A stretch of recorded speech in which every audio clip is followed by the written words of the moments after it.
So, why does humility make you stronger? A lot of us want to be caught up as saying skilled, confident, competent, while also being knowledgeable. But sometimes the pressure that we provide to ourselves end up actually holding us back. Humility, on the other hand, keeps us grounded, open, more relatable, and it makes us more adaptable to the strengths that we already do have. Humility is not about playing small and how it actually makes you stronger. You build real resilience, strength. You might be surprised as to how this trait could actually help you. And if you stick to the rest of this video, hopefully you'll be able to find some value. Main point is humility keeps you open to learning. There is always room for improvement, and it constantly helps you move the goalposts further.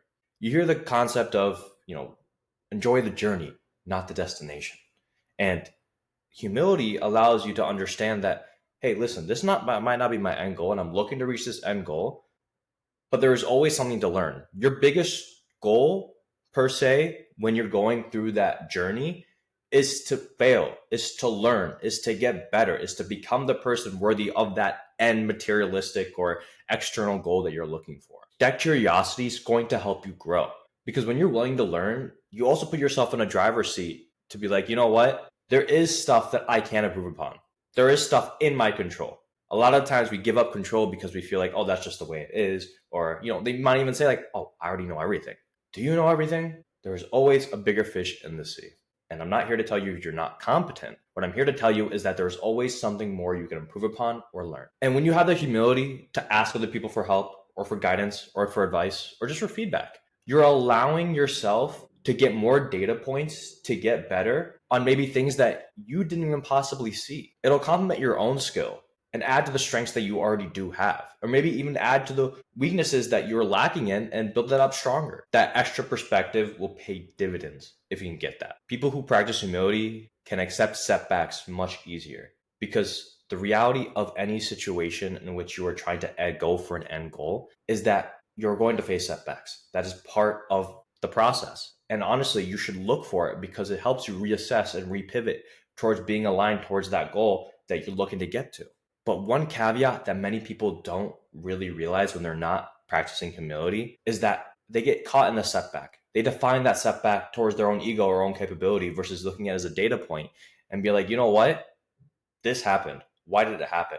How can I move from it and get better? Your worth is not defined by your setbacks. Your worth is defined by how often you can get up from those setbacks. You don't need to protect your ego. In this game, you're going to have to either let go of your ego, or I should say, use your ego to really fuel yourself because you should believe that you are the best, but have humility to know that the best can still get better. The best can still learn. The best can still improve. Humility will also help you foster better relationships. It's going to make you feel much more open to other people because you're going to be looked at as a better listener because you're looking at their perspective. You're willing to listen to other feedback. You're not caught up in your own head saying, oh, this person doesn't know anything, or this person doesn't know a thing. It'll help you build more relationships because people will look at you as someone who is, first of all, actively listening to them, but two, someone who cares about their opinion, makes them feel important. And when you're open to more constructive feedback, it leads a pathway towards more stronger, deeper connections. Humility will also help you to avoid complacency. I have this huge issue where when I would do really, really well at something, I would get complacent, right? Like I'd be like, oh, the numbers are going up, or oh, I'm getting this end goal. I can chill out now. Oh, and let me enjoy the fruits of my labor. And I'm not here to say don't enjoy your life, but humility will help you keep the foot on the gas and make you realize this is just the start. There is always a bigger fish, and always aim to gut for the bigger fish, but also practice humility to understand that you do have strength and you have accomplished something that was powerful. You don't want to get caught in the overconfidence trap. Trust me, it's brutal. And with humility, you gain a better sense of yourself. You don't really rely on external validation because people might be telling you, oh, you're really, really good. Or people might be telling you, oh, you're really, really bad. But you're really just looking at yourself like, what do I feel about this? What can I learn from this? Me. At some points, yes, don't be super selfish in other aspects of your life. But when it comes to your own goals and what you want to do in your own life and taking feedback, be selfish and understand that I'm looking to get better for me, not anyone else, but for me. The inner assurance will help you build on self-worth rather than comparison. And it'll help you keep you much more grounded during your success time. What I had mentioned, right? When you get overconfident and you're like, oh, I'm killing it right now. Always a bigger fish. Trust me, do not become that person who gets caught up with that bigger fish, and then eventually they're stuck because everyone else passed them because they're able to get through their own ego and be like, you know what, I could still get better, I could still improve, I can still scale up, because there's never an end destination, because that goalpost of the external will always be moving, because the end goal is to become the person worthy of the best version of yourself. What does that person look like? And keep on moving towards that. And with a sense of humility, you start to look at problems on a problem solving standpoint versus an ego decision making standpoint.